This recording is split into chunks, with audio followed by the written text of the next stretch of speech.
Welcome on to the next edition of the Faster Beyond 50 podcast. My name is Brad Nadelt. We've got the coach Lindsay Parry with us, and we are also going to be joined by a very special guest today. One of the athletes that's been training for us with us here at Coach Parry for a little while. Phenomenal athlete in his own right and has a super inspirational story. We'll do that introduction in just a moment. But Linz, nice to catch up once again. Are you well?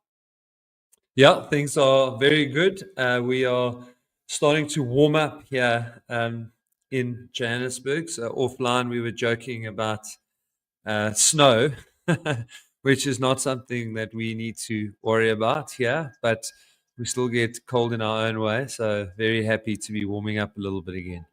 Yeah, and it's definitely not something we have to worry about where our guest is at the moment. As we're recording this in winter, it does get very snowy, but right now, not so much. And it's an absolute pleasure to welcome Tim Lybarger onto the podcast, who is in Ohio in the US. Tim, welcome onto Faster Beyond 50. Well, thank you for inviting me. It's a pleasure to be here. Tim, I'm so excited to chat to you and share a little bit about your journey, and then also see what you're struggling with at the moment, what's going well, what's not going on, and what we can help you with. But just to take a step back, you are in your early 70s at the moment, and you haven't been a lifelong runner. You started fairly late in life. Yeah, it actually was in 2002 at age 49. You know, there was some high school track stuff that I participated in, not very successfully, but in 2002, I was age 49.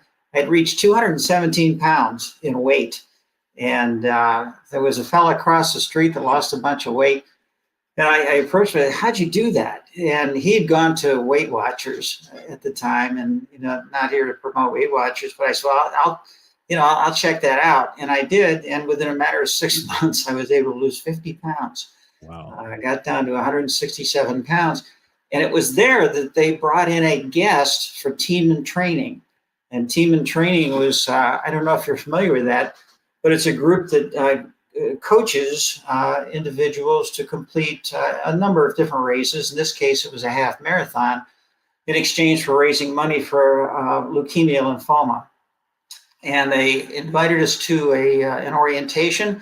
I went to the orientation, and they essentially promised that they could get me from the couch to a half marathon with, I forget what it was, 3 or 4 months training. And I took up the challenge. And in fact, in 2002, then I completed the Santa Barbara half marathon in a time I don't remember. I think it was in excess of 2 hours. But that was the start for me.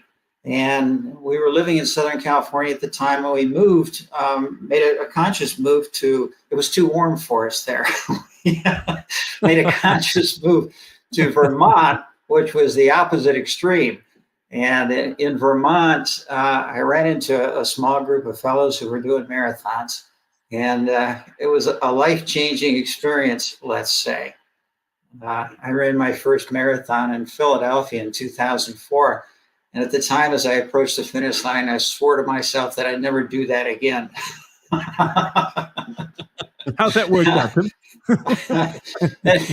And it's funny, I have to tell this quick story because on the shuttle from the hotel to the start line, I sat next to this elderly woman. Turns out she was 65, elderly, right? I'm 72. And she said, "Is this your first marathon?" I said, "Yeah." She said, "The second one's tougher." And I said, "How can that be?" She said, "Well, you did the first one for bragging rights. For the second one, you got to come up with a different reason." Incidentally, she beat me by 15 minutes in the race. And I came to find out there was a story on here in Runner's World a little later. She ran probably 20 marathons a year or something like that. Incredible athlete, real inspiration. I have to ask him, was it love at first sight when it comes to running? For a lot of people, they start and it's just a real slog. Did you enjoy it off the bat? I'm still looking for the love. You know, people talk about a runner's high, and I think part of that is what keeps me going back because I'm hoping to find it someday. You know, people ask me why I like running, and my answer immediately is, well, I don't necessarily like it. It's a real challenge for me. There are times when, yes, it feels better than other times, but for me, it's more about, especially with the age factor, the capacity, finding out what this aging body can do.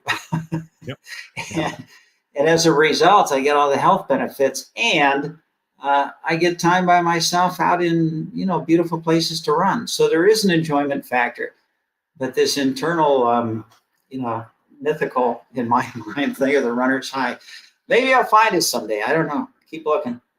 What keeps you motivated, Tim? I mean, if it's not that you love it and it's just, I just love running, but what keeps you going? And I know you've got some big goals, which we're going to chat about shortly as well, but what sort of gets you out there, particularly when you don't feel like it? Yeah, part of it is the inspiration. Now, number one, I need to have a goal to run toward. So I've done 16 some marathons over my career running. And the Boston Marathon's always been pretty elusive. Well, very elusive. But so I set that as a goal, and that gives me the reason to get out there. Now, what you provide in terms of a schedule makes that very concrete. So I can say, all right, today, I've got to do this to get closer to my goal. It really is a personal challenge kind of a thing. Hard to describe. I mean, the marathon, the Boston Marathon is the external goal, but internally, there's this big, hopefully healthy feeling of, I wonder what my body can do. And over the years of my running, I'll tell you, I ran the Fort Lauderdale Marathon back in 2009, and they started at 5:30 in the morning because it's so hot. And as they were starting it, they start the handicap runners first. And I looked, and here was this guy's on a skateboard with no legs and punching gloves to 26.2 miles. And I looked at that and I thought, my God, how can someone do that? And if he can do that, what can I do? And over the years, there's been any number of inspiring role models to look at. Ed Whitlock being one, at age 85, breaking 4 hours to have the world record in a marathon. So it's, despite the aging factor, what can we accomplish focusing on capacity rather than, as we get older, a lot of people focus on what we can't do. And I don't think that's a very productive thing to do. Yeah, absolutely. I think that's absolutely amazing. And you mentioned Boston. Obviously, to qualify for Boston, you have to be competitive, especially if you are going for one of the good for age spots. Have you always been competitive? Is this? I mean, are you training for Boston just because it's Boston and you want to do it, or do you have this competitive streak? I know you've had a couple of good age group results as well in other races, but is that fire there to compete? I think I'd call it peer pressure. This group that I fell in with in Vermont, very cold. We trained through the winter up there, and the guys I ran with had all run Boston, and I had not. And it seemed like, despite my best efforts, the closest I came was in 2011. I ran the Cape Cod Marathon, and I finished, my best time so far, which was a 1:56:25. And I fell a minute 25 seconds short of qualifying. And I just thought, darn, what is it that is getting in the way of this? So when we trained up there, it was pretty much our thinking was, okay, you need to run at least twice a week, 3 times to get better. And you download a schedule from Runner's World or something like that. And there was no speed training that I can remember. It was just slogging it through. And it just wasn't working for me. So the fact that it was elusive, I think, was the biggest motivator for me. Brilliant. Tim, over the last 20 years that you have been running, or 20 odd years, what has changed? How's your approach to running and particularly marathon running changed? Yeah, one of the biggest changes is in the shoes. And I'm not here to say that I wear carbon shoes or anything, any of that kind of thing. But when I started running, I had huge Achilles tendon problems when I was with the team and training thing. And they sent me to a podiatrist. And, at the time, there were these big neutral cushion shoes. And he designed some rigid orthotics for me. and sure enough, it fixed the Achilles problem. But there were all kinds of other problems along with it. And there was zero strength training, absolutely none. and stuff around mobility, those were just things we didn't talk about. It was put on your shoes, get together at 5 o'clock in the morning, go out there on the road and do what you got to do with the rest of the guys. And that was the thinking. So today, and I appreciate this, I'm a systems thinker. I like the fact that it's a complex system to make a result happen. There's just a million things to take into consideration now. And I've taken to looking at it almost as a craft with multiple disciplines. And as I learn these disciplines over time, I get better at the craft. Maybe someday it will be intuitive enough to turn into an art. You know, I've always been jealous of these people. They go out and they run 2 marathons and they qualify for Boston. Some people are better tailored to this than I am. But I don't mind the fact that I have to work hard to get there. Yeah, it's pretty cool.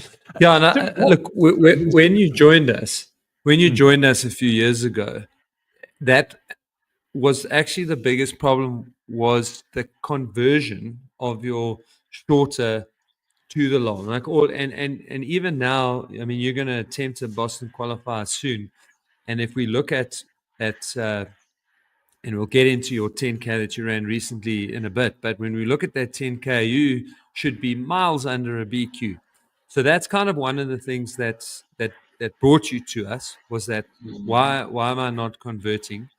And look, you still haven't quite converted that, but we got to a point where we really felt you were ready to, and then you hurt yourself in one of your hobbies. So we never got to see if it happened. And now you've kind of come out of a period where you were battling on the short stuff. And it wasn't just about converting to the marathon. You weren't recovering properly. So I kind of want to just go in there and go, right, we've gotten you to a point now where you feel like the Boston Qualifier is a realistic. But what are the few things that you've done over the last months that have kind of swung that around, got your shorter distances back? I mean, you were struggling to run under 50 minutes for 10Ks. Now you nicely under 50 minutes again. So, yeah, talk us through like some of those changes that you've made now in the last months that have really started to swing it around again in your 70s. Absolutely. So I qualified for Boston September in 2022 to run the 2023 race. Now I only qualified back 1:45 seconds, so it was a little bit close. But then 2 months before the race, I ruptured a disc, and doing one of my hobbies. All right, and it was extremely discouraging for me, and I sat it out. But I found somebody who could really help me with that through certain practices. And after 4 months, that was repaired, and I started to train again. And so in 2024, September, I ran the same qualifying race, and I missed it by 9 minutes. And the discouraging part was that the whole second half of the race, I was just depleted. And they've always been difficult for me, but this was different. And I thought, well, the back is repaired. That feels okay. I don't have that kind of pain. Maybe it's a nutrition thing. And I was sticking good to the strength training and those sorts of things. So I scheduled some time with Nikki. And I read the content on nutrition for older runners that you have posted on the website. Very helpful. Just recognizing the fact as we age, there are special challenges related to muscle atrophy and all of the hormone stuff and all that. So I thought, well, the nutrition, maybe that's it. And so she recommended a blood test, and I waited for a while because I didn't actually know how to do that here with our special healthcare system on a voluntary basis. But eventually I ended up contracting with a sports dietitian here locally so that I could be connected with local resources. Now, this is what came out of it, and it's what's really made the difference for me. Number one, my hydration was too low.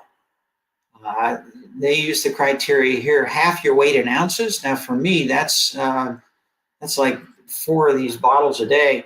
And so I started sipping on that stuff. I started gulping. But then I had another problem, which was frequent trips to the loo, So what I did was I went off caffeine. Now, that really helped me retain the hydration. and later on, as far as the race fueling, that was helpful as well. But the other part, I'm a plant-based eater primarily. Every once in a while, a couple times a year, I'll have some meat and I have a little bit of cheese, but everything else is plant-based. So we looked at the protein. My protein was much too low. And I saw a bunch of stuff out there that said, if you're plant-based eater, there's no problem with it. You're gonna get enough protein. Well, not for an endurance athlete. So we set the goal of 135 grams per day of protein. So I really didn't have to revise my diet a whole lot. I just had to emphasize a number of things. So things like tofu, lentils, quinoa, chickpeas, edamame, some nuts in moderation. Use PB2, which is a powdered peanut butter mix here. So it really was an effort to get that protein up. The other thing then was I did get a blood test for a physical, and I found out that my iron, though it was in the normal range, was low in the normal range. And for an endurance athlete, that just wasn't enough. So I started taking a supplement of ferrous sulfate, I think it is, 65 milligrams a day or something like that. And had my blood retested after a month and saw a significant improvement. I think that those things in combination have made a monstrous change for me. I do take creatine, 5 grams a day, along with protein powder as well. And so all of those things have really, I think, directly impacted the times that I'm achieving in at this point, primarily short races. Brilliant. Yeah. Well, before Lindsay, before you ask another question, Tim, people are dying to know this at home. Lindsay mentioned it. You mentioned it. What is the hobby that you put your back doing? I make maple syrup. And, in the spring, that involves hanging a lot of buckets. Some people do tubes. That's the new way. I hang a bunch of buckets, so you're carrying heavy buckets, lifting, turning, dumping, and all of that, and it ruptured a disc. Wow. Okay. I'm glad you cleared that up, because we're from making maple syrup, like you lost us there. So I was trying to figure out how you hurt your back, but I mean, carrying a lot of liquid and boiling a lot of liquid to come up with that beautiful golden product.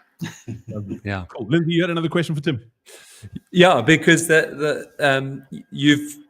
we've chatted a couple of times over the years, and then you chatted to one of our colleagues, Shona Hendricks, because I think I was at the Olympic Games. Something happened and I wasn't available to speak.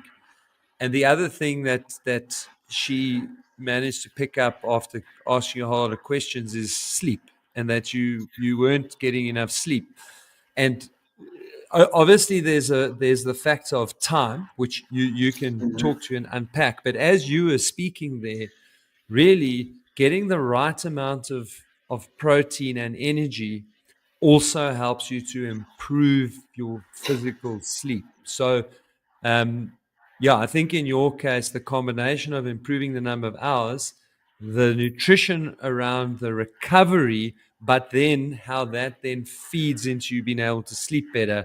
Yeah, I think those are the combinations that have come together to really help you. And just so that everyone catches up to speed, Tim is really struggling to get under 50 minutes again for 10Ks.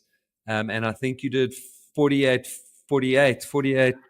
something a few weeks ago, won your age group. And I mean, I'll tell you that equates to a sub 4-hour marathon, which I know that from many discussions with you that you probably don't have the confidence to go for that. But hopefully you will be well under the 420 that you need for your qualifier. So the final step that I want to ask you about in terms of the journey of the nutrition, you also said you'd come up with something for race nutrition. And I think for you, this breaking this fatigue plus getting the race nutrition right is what's going to make sure that you don't have that second half blowout again this time around. Yeah. Let me just say, the sleep is probably still my biggest challenge. I naturally wake up at 5 or 5:30 in the morning, so it involves getting to bed earlier than I'm used to get. I've lived for years on 6.5 hours a night. I do a lot of napping in the afternoon now. I mean, I always have, but so that remains to be a challenge.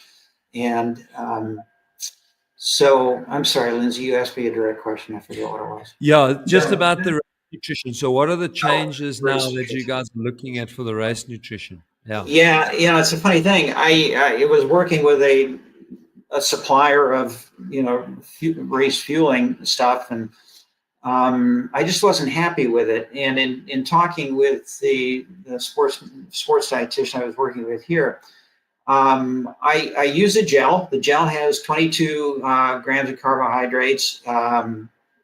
Grams, is that the right designation? I don't know. 22, whatever it is. And I take those every 30 minutes. But when I'm testing for my own long distance training now, is that I've come up with my own electrolyte mix. And I use a half teaspoon of salt. I use 2 tablespoons of lemon juice, 2 teaspoons of maple syrup. So, and then some cold pressed coconut water. And so the electrolyte mix it tastes good for me. It tastes different, and I just like it. But it's not enough. We look at carrying liquid for a marathon. It's not enough. So what I'm practicing on right now is alternating between every 3 miles taking a gel with water. Every 3 miles every mile after that, I take a salt tab. Okay. And by the way, I did a sweat rate analysis. Okay. Blew my mind. I just could not believe.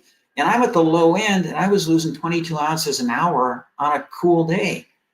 So it just really surprised me and reinforced how much I have to take in.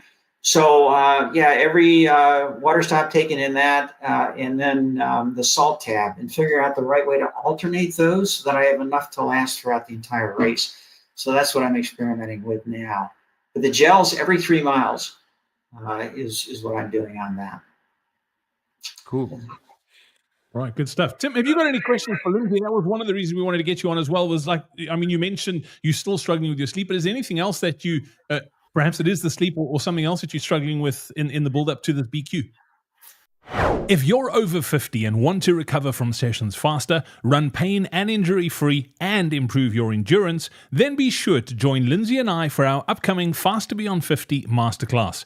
In it, we'll show you how we helped a 70-year-old run a 47-minute, 18-second 10K, and how you can take those exact same principles and apply them in your training. Simply scan the QR code that's on screen right now, or click on the link in the description below to save your seat in the training now. We look forward to seeing you there.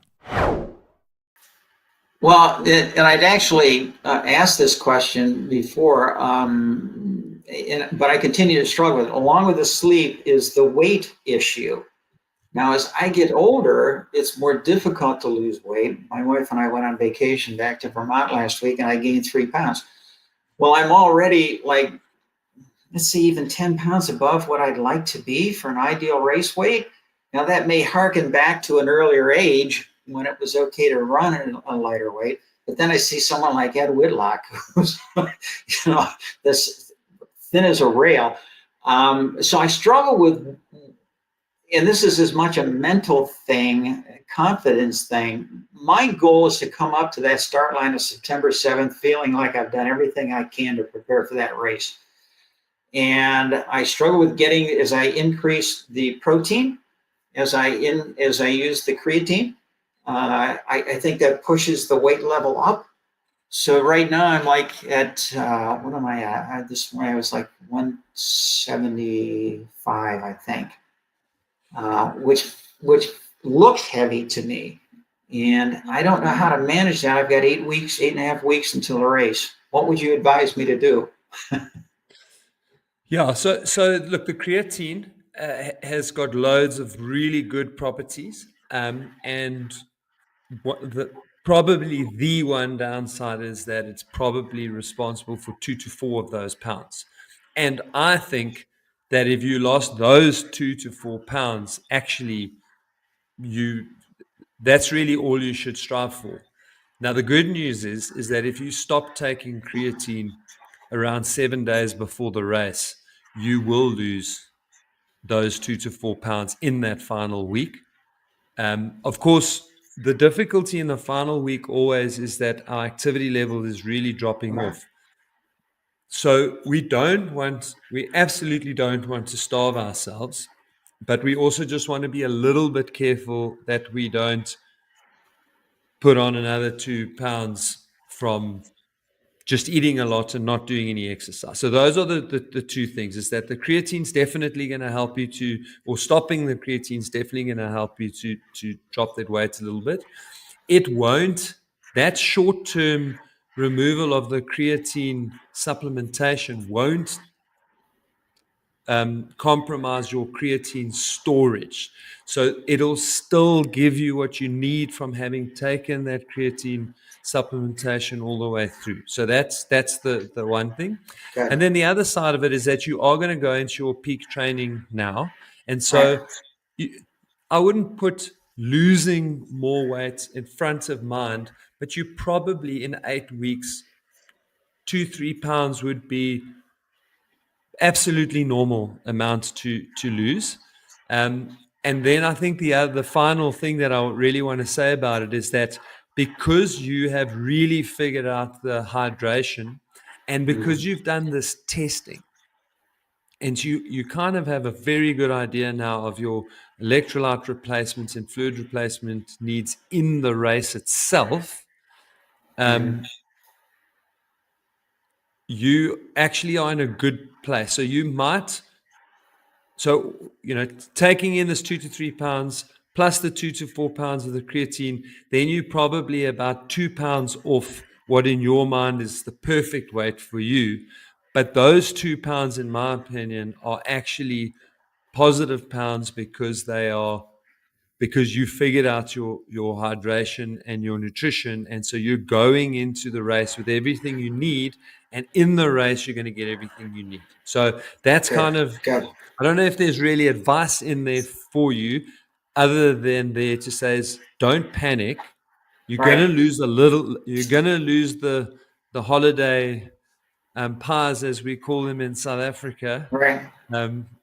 Over this period. It's going to take a little bit longer. I mean, I remember when I was younger, I would go and put on 7 kilograms, which is like almost 15 pounds. I'd put on 15 pounds when I went on holiday and I'd lose it in 3 weeks. Now it takes me 3 months. Okay. So you're not going to lose it in 2 weeks, but you're going to lose it. You will lose it by September. I think that's the important thing. And then couple that with the creatine, and I think you're golden. And sorry, the last thing I want to finish off with there is that one of the things you are religious with is your strength training.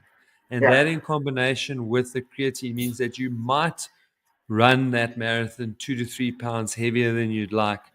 But that's probably what we call good weight. It's not excess weight. That's weight that's contributing to the process. It's making you more fatigue resistant. It's making you stronger. Good. I appreciate that. So you've increased my confidence. Thank you. Good. Is it confident enough to go for the sub 4, according to Lindsay's predictions? Well, I'm gonna when I get a little closer to it, I'm gonna come back to you for some race strategy. How's that? Good. Yeah. Sean had offered some pacing strategies, and I've never been good at the reverse pacing. So I don't know. But as I get into some of my longer runs, and especially with the change in nutrition, depending on how those longer runs feel, I'll come back to you for that. Yeah. Look, and I do like to be a little bit conservative on that. And I think, we're constantly refining and learning. We've been, let's say we've been specializing in over 50s for a decade. And I'd say it's the last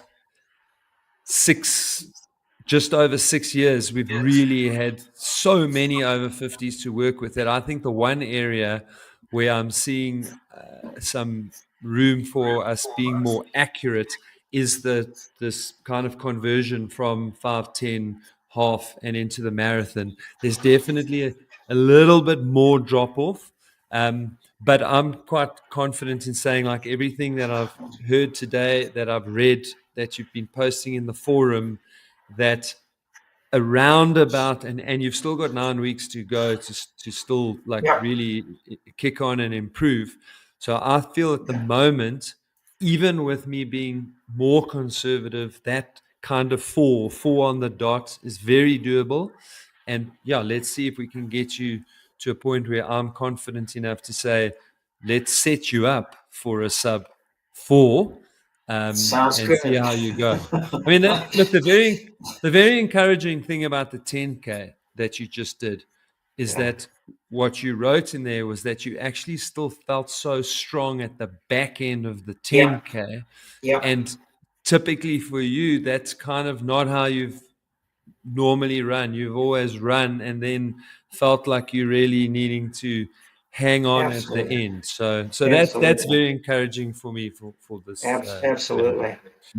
I should say one of the most encouraging things for me, I learned pretty quickly that in my age bracket, I can win almost any community race because people my age don't train. And you get a false sense of confidence out of that. But the age graded score has become really important to me. So when I finish a race, I used to go back and say, okay, how many people over the age of 50 or 60 did I beat? But to convert it to an age graded, and so I typically fall, at least for the shorter races, I got a time trial tomorrow, 5K, is in the 78% range, which has me regional in abilities. And my goal then is to get to the national level. So that's another motivator for me, Brad. So yeah, I mean, just chasing the numbers. I love it. So the age graded stuff is really cool. Tim, Lindsay mentioned that you've been training with us for a few years. What was going on with your running before you joined us? I'm always keen to hear what was going on. Obviously, we've seen your progress over the last few years, but Sure. what was happening before you decided to take the leap and join Coach Parry? It's a great question. I when I ran that the Cape Cod marathon in 2011, I was training during the winter up in Vermont. And I got to tell you, we were doing sub-zero temperatures in running. I did a 21 miler at 17 below zero. And I just got to a point where I said, I don't want to do this anymore. I just don't want to do this. I quit running for close to 8 years. Wow. And we moved back to Ohio. And again, the weight climbed right back up. So I said, I want to get back to this. I picked up here, you pick up a book, you say, I'll try that. Chi running was something I'd heard of, and I'd always been interested in Tai Chi. I still do that now, and that's part of what helps my back. And I actually followed, I think it was like a 24-week training program, and I ran a half marathon in November of 2019 after an 8-year hiatus, and I won my age category, and I couldn't believe it. I mean, I won it by like 25 minutes. Wow. And I thought, well, that felt pretty good. So I laid off for a month and I went back to running at the same level I was running at before. And all of a sudden I ran into hamstring problems and everything else. And I went to see a chiropractor. They did some things and all that. But I realized that I needed something more than I was getting. And I came across one of your YouTubes. And the fact that you specialize with, on folks like me over the age of 50 was appealing, and I liked the way you presented the YouTube videos. So I attended one of the orientation things, and I jumped on grabbing the contract with you. And that was it'll be 4 years in November. And I just really love the added completeness, the strength and mobility, the ability to watch videos, the ability to attend the live online strength classes or do them on my own timeline. So it just really fit for me. And it took me to a whole new level. And now this nutrition thing has taken me to another whole new level. So I don't know if that answers your question, Brad. Yeah, absolutely. Yeah, I wanted to ask, what's changed? And you mentioned the strength and mobility, and it's funny how over the years things that were never spoken about. Like I think my dad was a big runner in the 80s and 90s, and I don't think I've ever heard the word strength come out of his mouth ever. Even certain things you don't talk about in public. It's like your prostate and strength training. Those are the two things. Right. I think the goal is to be skinny as a rail and run as fast as you can. That's all. Exactly. How big a deal has the strength training been that you've been, as Lindsay said, you've been super consistent with the strength training. Have you seen and felt a massive difference by doing it in your running? No question about it. And in fact, so there's no such thing in life as failure. It's taking what happens and figuring out how to make it better from there. And so the ruptured disc, as disappointing as it was at the time, introduced me to a whole nother level of the Tai Chi, Qigong stuff. But it really reinforced for me the importance of strengthening my entire body. And so now there's I do a lot of flexibility, mobility stuff, and then the strength training, and I've got confidence in the way I move. I'm not worried about things breaking. I have not had a running injury since I started with you guys, aside from that ruptured disc, and I don't call that a running injury. There might be little niggles every once in a while. A knee will feel funny here, but I have been injury-free, and that's entirely different for me from my previous strategies. So touch wood quickly, touch wood. No jokes. Yeah. So no, the strength training, and I'll confess, it can be an effort to get that in, because I do a lot of the flexibility and mobility stuff. I go through all my stuff. It can take me an hour and 15 minutes, and adding to that the strength and the foot exercises, it can be a lot. It really can be a lot. So I have to pick and choose, set minimums for myself on getting this stuff done. And because there's a part of me that says I need to do everything to make it work. And everything is just too much.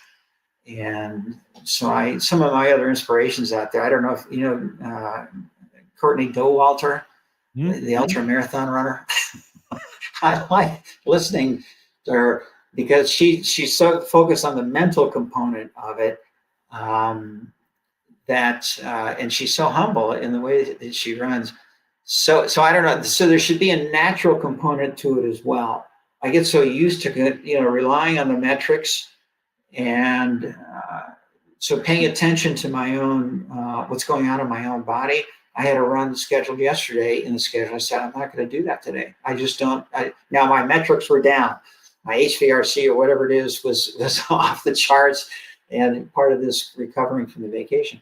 So I just said, back off, Tim. You got a time trial this Saturday. Don't do it. You got time afterwards. You can do it.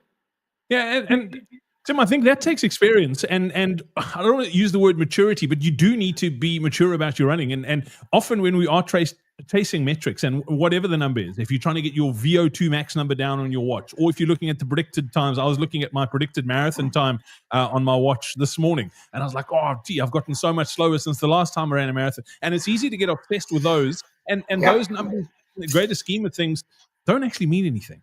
It's how you feeling inside. You can push yourself because you're chasing those numbers, but you're actually doing more damage, more good than harm, more harm than good by simply chasing those numbers that are vanity metrics, if you think about it. Yeah, absolutely. So not getting stuck on one particular number or one particular thing, and not being rigidly, compliant to the schedule, paying attention to what's going on for me internally. And I think, and that's where it moves. That's part of the moving from a craft into an art. The craft says I can do these disciplines well, and I know how to do them, and I am doing them. But then listening to one's own body is, and I got to tell you, I'm really, especially as I get older, I try not to pay attention to the age thing. I would be 73 for Boston in 2026. But looking at the other sources of inspiration out there. Maybe you saw the story of the guy in the UK who's 85 years old and he wants to run 100 ultras before he turns 100. Did you see that? And he's doing it to raise money for vegans or something. It doesn't matter. But it's really looking at those who are the super examples of people who are defying limitations. And it's got to be a thoughtful approach. It does involve the disciplines. You don't just go out there and do it because you want to, but bringing that all together, hoping that all the lines intersect the right way on September 7th in Erie, Pennsylvania, and the weather and everything else that makes a great day. So yeah, absolutely. Lindsay, have you got any other questions you want to ask Tim? And then I don't know if Tim's got anything else he wants to ask you. No, I'm good. I'm really I'm enthused to see where this one ends up. And yeah, I'm looking forward to chatting in a couple of weeks' time via the forum or other, just to set that final target. Yeah, it's time for you to get to Boston and run that race. I think so. But if it doesn't happen, it doesn't end there. You take Yes, it to the next year. I keep saying there's no age limit on Boston. I don't think there is. No. No, that's my strategy, Tim. I don't have the ability, but I'm going to try and outlive everyone in my age group. There's some merit to that. I don't know how much, but the other thing. So I got this time trial tomorrow. And I look at my weather app, and it's supposed to be, like 74 degrees Fahrenheit and like 96 humidity or something like that. And that is another one of the really tough challenges for me. Heat has always been a problem. I'm uncomfortable when the temperature gets above 75 degrees Fahrenheit. And the fluid loss, the sweat loss rate just, I think, goes off the charts at that. So Yeah. It'd be interesting to see. That's my biggest concern for the marathon, that the temperature be, I can do cold. I was going to ask you, I see why you left California. What's that? I see why you left California if you struggle with anything north of 75. It's absolutely true. And thank God my wife is the same way. We both like it cool. To cold. We vacation north instead of south in our hemisphere. So Florida's off the cards. You're definitely not moving to Florida anytime soon, that's for sure. Well, and unfortunately, it's starting to look a lot like Florida here where we live. The temperatures this week have all been in the 80s Fahrenheit, and so it really makes it. And by the way, and maybe this is another question, is that, I hear people say they hate running on treadmills. Well, because of the weather up here, I've done more of that this year than ever before. I have gotten to love doing my Tuesday speed works on the treadmill. And interested in your take on the trade-off between doing it live on a track or doing it on a treadmill. I like it on the treadmill because I can absolutely control the speed. What are your thoughts on that? Yeah, so that is the biggest advantage of doing it on the treadmill, is that tight speed control, and then the other obvious big advantage is controlling the ambient conditions. So as long as you are doing enough running outdoors, so this is actually quite an interesting thing this is kind of why I enjoy what I'm doing, is that I never feel like we are finished and that we've got the final product. Is that some really interesting research came out this year that if you do all of your training on a treadmill, that's akin to training at sea level and racing at altitude. So in other words, there's about a 4% loss in performance when you translate to the race. But what they did fortunately, what they did is they did a whole lot of different control groups. And so we've got some groups that only train on a treadmill. We've got a group that only trained on the road. We've got a group that did hybrid. And the group that did everything on the treadmill were the group that were about 4% down in terms of their expected performances. And the hybrid and the all on the road group were very similar. And so I would say that if the speed work is working well and the control is working great, keep doing that on the treadmill.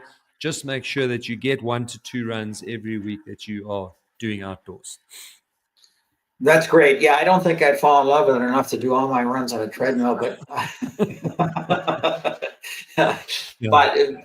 but I heard at some point that it was essentially the same. So that really is helpful, because now Tuesdays on the treadmill, and not always, but sometimes there was a progressive run last week that I thought, I don't know how I'd keep track of that if I was doing it on a track, but on the treadmill I could just do it very specifically.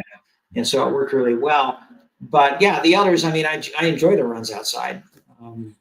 as long as it's not too hot or too cold or raining or Windy. I'm getting pickier as I get older, I guess. Brilliant. Well, Tim, it's been great catching up. I've loved sharing your story with our listeners and viewers, and we look forward to seeing how you go. And yeah, we'll be looking out on that forum for your race strategy, and I'm sure a lot of us will be tracking you on race day to see, and fingers crossed, and sending positive vibes to make sure you get that BQ. You're making me nervous now. But anyways, thank you so much for what you guys do. It is so valuable. And please thank the rest of the team there. I'll keep you up to date on what happens. And I'll do my best from my end, because I know you guys do your best from yours. Awesome. Thank you.